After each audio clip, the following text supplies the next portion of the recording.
Над 250 македонци нема да ги откажат патувањата за Милано, Венеција и Тоскана во Италија, откако оваа земја се е паника поради коронавирусот. Од агенцијата Go Travel која ги организира патувањата, за Алфа велат дека само мал дел од нив ќе го пренаменат патувањето за друга дестинација. Останатите биле подготвени за патување и не се јавиле да откажат или да побараат друга дестинација. Според некои законски правила, се додека државата Италија не прогласи официјално вонредна ситуација и не се донесе одлука дека не смее да се патува, тогаш и ние како организатор немаме право да откажеме, затоа што сепак, верувале или не, постојат патници кои што сакаат додат на патувањето. Туристичките работници велат дека и покрај лошата состојба во Италија нема да ги откажат понудите и ќе остават изборот да го направат граѓаните. За откажување на аранжманите ќе чекаат официјален став од италијанската влада и какви ќе бидат тамошните препораки. Додека не се прогласи таа вонредна ситуација, според општите услови за патување, се има закон кој што е надлежен да ги реши тие процедури, но морам да кажам дека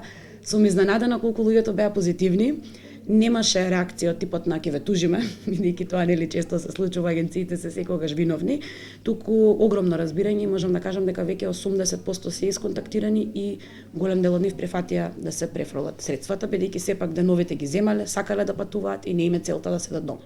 Алфа предходно посети добар дел од агенциите и барем таму за сега немаат понуди за Италија, но и добар дел од агенциите ги откажуваат сите патувања токму за оваа земја и тоа по препораките од надлежните. И додека Светската здравствена организација предупредува дека треба да сме на штрек, а во Италија веќе се празнат маркетите, македонците кои уплатиле патување токму за оваа земја се чини дека немаат страф од состојбите кои не дај Боже може да се преслика кај секого.